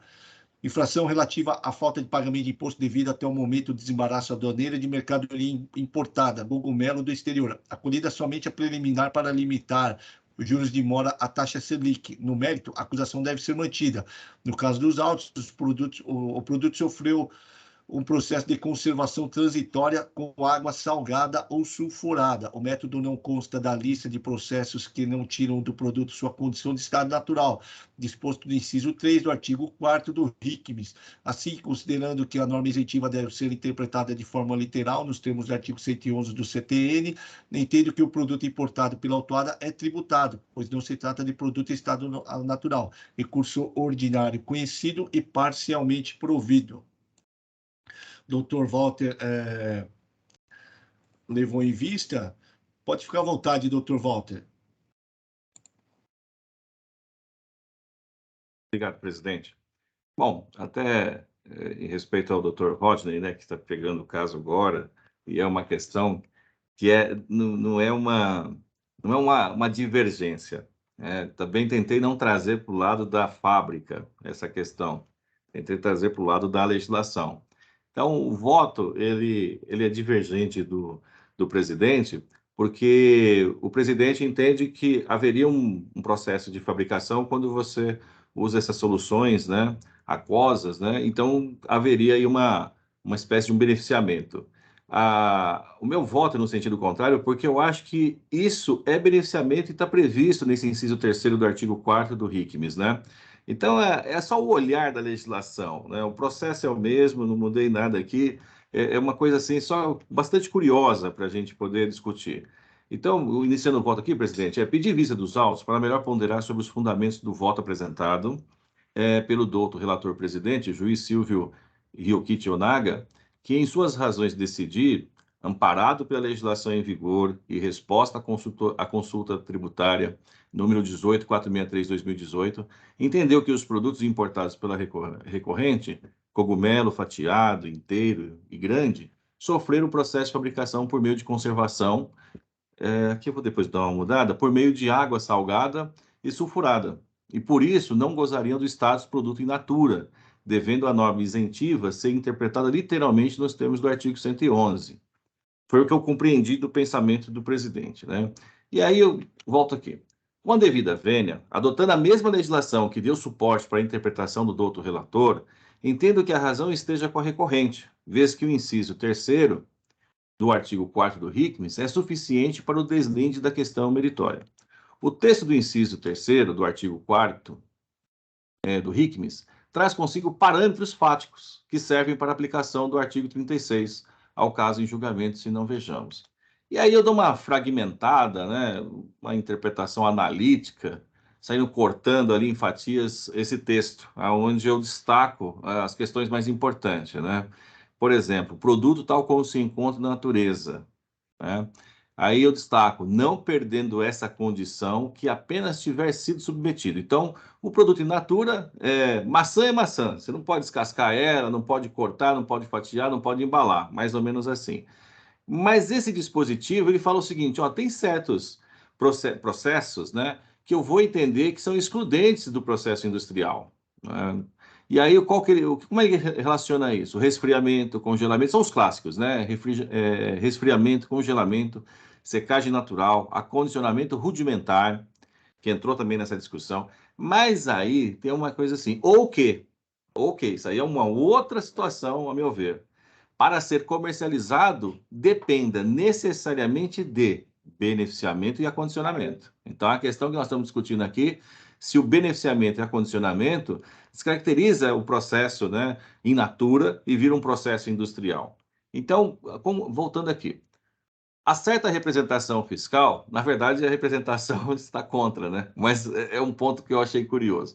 A certa representação fiscal, folha 717, 718, item 15, quando em suas contrarrazões de mérito, colaciona a foto do produto da recorrente e afirma que passou por processo de beneficiamento para aumento da vida útil, sabor e durabilidade para consumo. Mas tal narrativa se amolda perfeitamente aos destaques sobre o inciso 3º, artigo 4º do RICMS, que deixa mais do que claro que não perde a sua condição de produto em seu estado in natura quando haja comercialização, né? Aqui é melhor, acho melhor alterar aqui. Quando há comercialização, dependa necessariamente, ou seja, obrigatoriamente, de beneficiamento e acondicionamento. Essa é a grande questão, né? Depende, eu só estou alterando aqui o texto. Então, quando há comercialização, depende necessariamente, ou seja, obrigatoriamente, de beneficiamento e acondicionamento. Pois bem, água salgada ou sulfurada podem muito bem se enquadrar como um tipo de beneficiamento, devido à sua função de prolongamento da vida útil, do sabor e da durabilidade para consumo dos produtos importados, que, por óbvio, depende de uma embalagem para o adequado acondicionamento, itens necessários para a comercialização do produto até o consumidor final. Note-se que os fatos narrados pela recorrente e suportados pelas provas nos autos, folha 718, se subsomem com facilidade às excludentes do conceito de processo de industrialização descritas no inciso 3º do artigo 4º do RICMES. A salmoura ou a água sulfurosa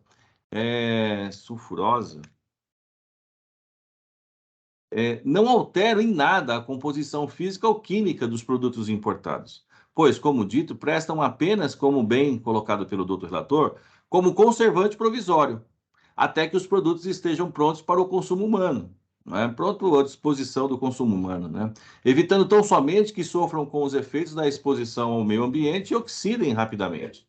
É sabido que qualquer alimento, após a retirada do seu meio de cultivo, por exemplo, corte do cogumelo, as células se rompem, iniciando a oxidação, liberando enzimas que agilizam, que agilizam o processo de apodrecimento.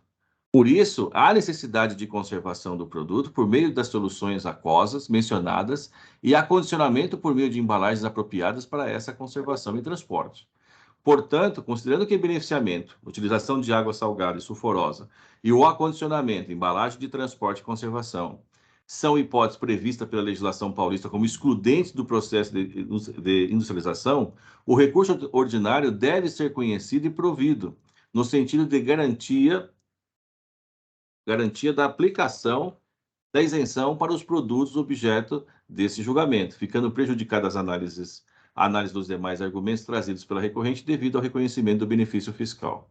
É como voto, presidente. Espero ter esclarecido aí um pouco mais para o doutor Rodolfo, que a gente discutiu isso, ao doutor Rodney também, né? Porque a questão aqui é processo. Qual é a finalidade dessas salmouras, né? É a conservação mesmo do produto, que aí seria uma espécie de beneficiamento que está no inciso 3º, no finalzinho do inciso 3º, né? E o acondicionamento é embalagem, não tem como descaracterizar, porque está autorizado, tá? Então, esse é o meu entendimento, presidente. Doutor Obrigado. Walter, só vou pedir para... Eu vou habilitar a edição Sim. para alterar a ementa. A A ementa está ementa, eu parcialmente copiei provida. perdão, verdade. E devo ter colocado, não sei se no voto, como é que ficou. Verdade. Então, como eu estou... Altera a ementa e altera o registro também, que é Tá, provido. tá, no final, ok, obrigado, presidente. No final eu coloquei recurso ordinário conhecido e provido, tá? Igual ficou o do presidente.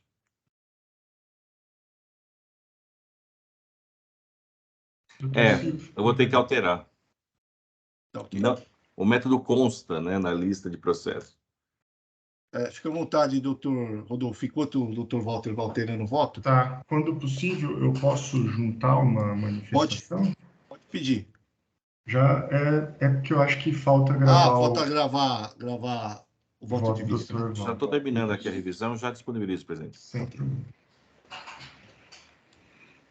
Prometo que serei bem pontual quanto a esse Tá ok. ponto.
que agora o presidente está em linha aí com o voto que eu estou apresentando. Doutor Rodolfo, pode pedir agora. Acho que o senhor já consegue. Eu não consigo gravar. Por alguma... Tá clicado o botão manifestação da representação fiscal, mas o botão gravar não aparece para mim. Não está liberado. Né? Ué, aqui... Ah, tá. Eu preciso confirmar o voto do relator. Deixa eu ver aqui. Confirmei. Agora, vê se você consegue. Agora sim. Solicitei.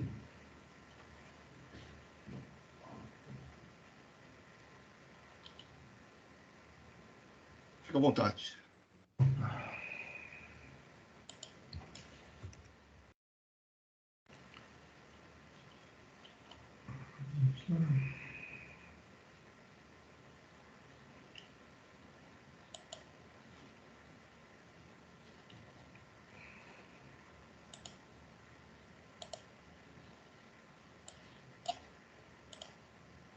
Bom, da mesma forma que o Dr. Walter, que trouxe aqui razões bastante claras, né? A gente gostaria de trazer aqui o nosso olhar também para a legislação, justamente em relação ao inciso 3º do artigo 4º, um pouquinho antes só do beneficiamento ou acondicionamento, e da mesma forma também é uma interpretação da legislação, justamente em relação ao termo dependa necessariamente, né? Ao nosso ver, quando a legislação traz para si um termo tão enfático e incisivo como dependa necessariamente, ele está querendo dizer que o produto não tem como ser comercializado de nenhuma outra forma que não seja através do beneficiamento ou acondicionamento. Então, aqui, como contraponto apenas, eu trago o caso da amêndoa amarga, tá? Que ela é um produto... Vou voltar um pouquinho, perdão. O cogumelo, que é o objeto aqui da nossa análise, ele é um produto que pode ser comercializado da forma como ele se encontra na natureza. Ele pode ser comercializado, inclusive, naquelas cestas em que é feita uma espécie de uma venda a granel, que o consumidor vai até um determinado estabelecimento, um mercado, e coloca dentro dos saquinhos e ele leva para casa dessa forma. Ele pode ser comercializado em bandejinhas de isopor, que a consultoria tributária diz que não desqualificaria o produto como sendo de forma natural. Então, ele pode ser consumido e comercializado da forma como ele se encontra na natureza. Esse produto, esse cogumelo aqui, objeto dos autos, que, salvo engano, é o cogumelo Paris. Um contraponto a isso é, por exemplo, o caso da amêndoa amarga. A amêndoa amarga, ela tem uma substância tóxica nela, que é chamada amidalina, que ao ser metabolizada libera uma outra substância que é o cianeto, que é uma substância tóxica e possivelmente letal ao ser humano. Há casos em que de 8 a 12 amêndoas já poderiam causar a morte de alguns indivíduos. Então, nesse caso específico, esse produto amêndoa amarga, ele depende necessariamente do beneficiamento para que possa ser consumido pelo ser humano, diferente, ao nosso ver, do cogumelo, que não depende desse beneficiamento, né? Fatiar o cogumelo é uma opção do contribuinte, vendê-lo inteiro seria uma outra opção. Então, a gente chama a atenção aqui para esse fato e também para o fato de que, tendo o contribuinte, o CNAE, né, principal 1031-700, fabricação de conservas, conforme ressaltado pelo ilustre relator, restaria necessário que a recorrente tivesse demonstrado nos autos que as mercadorias não foram destinadas à industrialização. Caso contrário, nos termos previstos na legislação, a legislação não se aplica às operações questionadas. E, ao nosso ver, ele não conseguiu demonstrar que as mercadorias não foram destinadas à industrialização. Essa ressalva, ele está tanto no artigo 4º caput quanto no 36, salvo engano. Então, Seria só essa observação, é só uma questão pontual também em relação à legislação. Muito obrigado. Fique à vontade, doutor Walter. Também bem rápido, bem pontual. É que a foto que foi apresentada ali pela representação, que é do site da empresa que foi autuada, ela mostra um tipo de cogumelo que eu acredito que ele não seja tão resistente, né? Nós temos vários... Aí entramos naquela coisa chamada de engenharia de materiais, né? Que é o meu caso, mas engenharia de alimentos, que aí seria o mais correto. E eu concordo, eu até tentei não me atrever tanto como o Dr. Rodolfo, né? Ele trouxe mais uma pesquisa aprofundada de certos componentes químicos que são liberados e tudo mais, e eu fui tímido na questão das enzimas que são liberadas que geram o apodrecimento. Mas o Dr. Rodolfo está coberto de razão. Eu não discordo do Dr. Rodolfo, não discordo nem do Dr. Silvio, para falar a verdade, porque é uma questão que você vai discutir o seguinte: esse produto depende ou não? Uma salmoura é beneficiamento? Esse é o ponto. Eu tentei usar mais a legislação. Concordo com dependa necessariamente. Mas eu acredito que a foto que foi apresentada não é aquele cogumelo selvagem, né? Aquele que dá em árvore. Me parece que o cultivo dele é mais selecionado, é um pouco diferente. Eu não fui tão profundo assim. É aquele mais lisinho.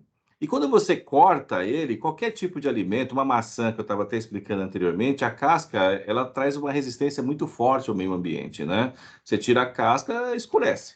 Isso aí é questão de minutos, está escuro, né? Então acaba com o alimento para ser consumido.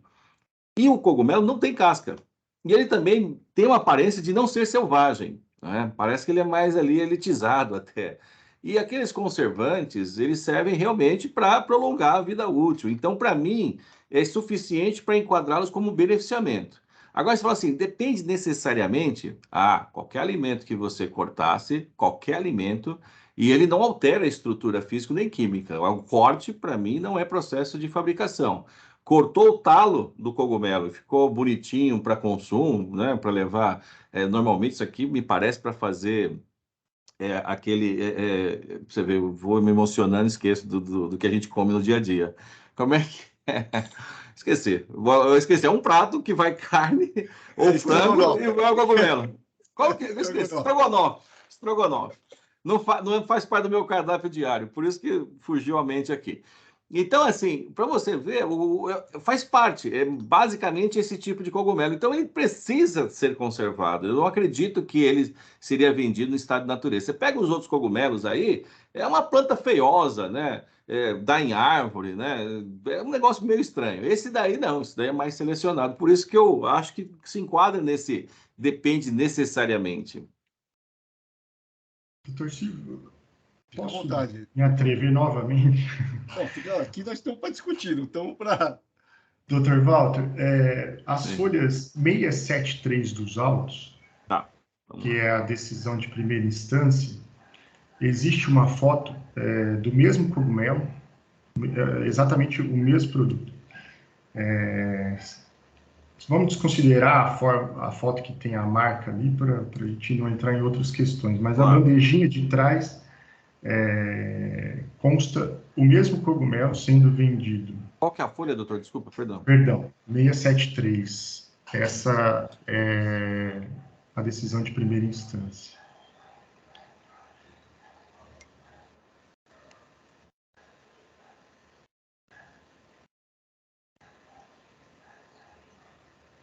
Perfeito, perfeito. Consta o mesmo cogumelo e é exatamente o mesmo produto sendo vendido de forma in natura. Na lateralzinha aqui, onde tem a foto com a marca, só para constar, está escrito champignon, então dá para ver que é o mesmo cogumelo. E ele é vendido em uma conserva. Então, aqui é só para registrar a nossa observação de que esse produto, ele a nosso ver, e salvo o melhor juízo, ele poderia sim ser vendido in natura, né? E nos termos do que entende a consultoria tributária, o simples embalamento dele, ou acondicionamento dele em uma bandejinha de isopor aqui, não descaracterizaria a questão dele estar in natura. Então, só para registrar que esse cogumelo, ele é possível, sim. Ele seria o mesmo. É o mesmo produto in natura ou em conserva. Eu acho até que esse aspecto mais lisinho que ele ganha justamente por conta, possivelmente, de algum ácido da conserva. Rodolfo, o que o Dr. Walter falou, mas aí pode ser o mesmo produto, mas são períodos de durações diferentes, né? Por isso que, inclusive, pode ser os dois, mas um de bandeja vai durar bem menos no que tange que está na conserva. Sim, doutor Carlos. Aí a gente entraria na questão, aliás, eu estou tentando trazer a visão aqui da questão da legislação do dependa necessariamente, do beneficiamento, né? Aqui a gente vê que ele pode ser vendido in natura. É mais isso. Mas precisa ver a finalidade também, Exatamente. né? Porque se for esse aqui mais rústico, né? Eu também tenho minhas dúvidas se trata do mesmo produto, mas vamos partir desse pressuposto, né? Aqui, eu não sei se a duração dele é tão grande quanto a outra. A finalidade é exatamente essa que a própria representação diz, para aumentar a durabilidade, sabor, a resistência do produto, tudo mais. Então, se eu tenho uma proposta comercial, que olha, o meu é para consumo, para restaurantes, e aí eu preciso aumentar a vida útil, tem que ser o de cima. Necessariamente vai depender. São argumentos, né? Vai depender mesmo. O de baixo é o do dia a dia. Agora, eu realmente desconheço qual que é a vida útil do de baixo, mas com certeza deve ser diferente do de cima.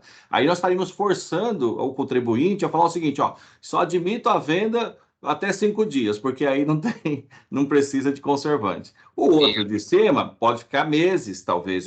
Também não entendo muito bem dessa parte, mas pode ficar meses. Mas com certeza é para aumentar a vida útil de cima. Então, a proposta comercial do outro, né, está escrito isso, inclusive no inciso 3º, que a comercialização dependa. A minha comercialização, para determinada finalidade, depende desses itens.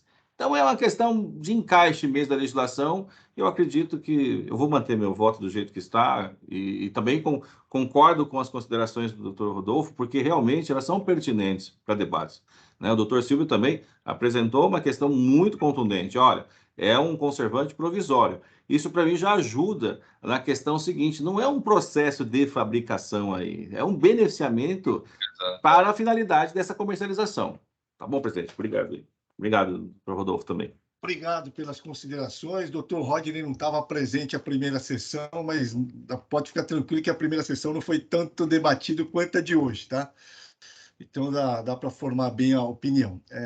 Pontuo que qualquer que seja a decisão tomada pela Câmara, se for pela manutenção ou pelo cancelamento do AIM, as duas decisões estão corretas, tá?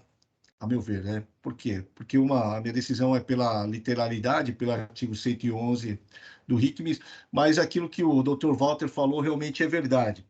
O que acontece?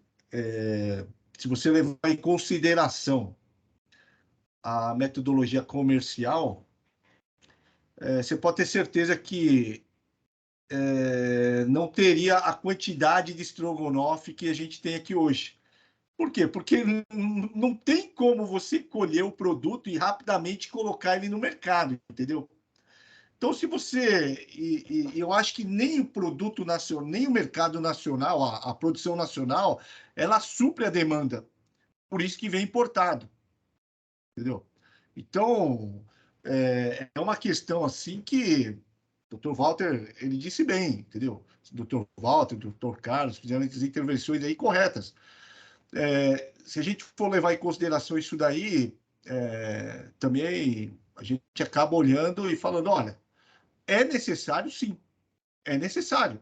Para você transportar, para você manter, para você poder vender, é necessário. O problema é, eu no meu voto, eu esbarro na simples questão. É necessário, mas então o produto é industrializado. Entendeu? Ele é necessário. Então, tem produtos que são necessários à industrialização. Não tem como você fugir da industrialização. Então, para mim, eu olho isso daí e falo, olha, nesse caso, tudo leva à necessidade da industrialização. Tudo é levado à necessidade da industrialização. Por quê? Porque para você poder atingir o mercado consumidor de uma forma mais ampla, você tem que industrializar a mercadoria, você tem que tirar ela do seu produto in natura, você tem que ir lá e colocar ele em método que ele consiga se conservar durante mais tempo. Entendeu? Por isso que eu olho aquilo e falo, é industrialização. Mas, de fato, é verdade.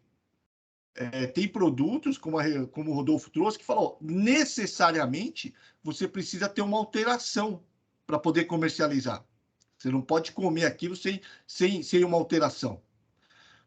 Por exemplo, eu até brinco, falo, olha, tem um produto, o Rodney conhece, que chama takenoko, que é broto de bambu. Para você comer aquilo é um absurdo. Você tem que... Ele vende in natura. Mas para você poder comer, você tem que ferver ele em bicarbonato de sódio 2 vezes. Porque senão você não consegue colocar na boca. Entendeu? Aí você fala, aquilo é um processo de industrialização. Se a pessoa for consumir, se você for consumir aquilo, às vezes as pessoas põem para vender já pronto para o consumo. Mas eles têm que ir lá e ferver 2 vezes, pelo menos, no bicarbonato. Senão você não consegue comer aquilo. Então, mas assim, fiquem à vontade, tanto eu já tinha pontuado na primeira sessão que qualquer decisão que seja proferida aqui, ela vai passar pela Câmara Superior, porque tem decisões em sede ordinária nos 2 sentidos, tá bom? Qualquer uma das 2 interpretações que forem dadas, elas estão corretas, tá? Vou encerrar os debates. Alguém tem pretende falar mais alguma coisa? Tá, ok. Então, vou encerrar os debates.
Silvio está com o microfone desativado, hein, Silvio? Para fins de registro, eu informo que o AIM 441.383, Belapim Indústria e Comércio de Alimentícios Limitada, prevaleceu o meu entendimento pelo conhecimento integral do recurso ordinário e parcial provimento. Dr. Carlos acompanhou o Dr. Walter e o Dr. Rodney me acompanhou. Por critério de desempate, prevaleceu o meu entendimento. Com o julgamento desse processo, eu encerro a sessão de julgamento. Peço a todos que aguardem o encerramento da gravação e transmissão. Registro novamente agradecimentos aqui ao Dr. Rodney pela presença em substituição ao Dr. Rafael. Tenham todos um bom dia e bom final de semana.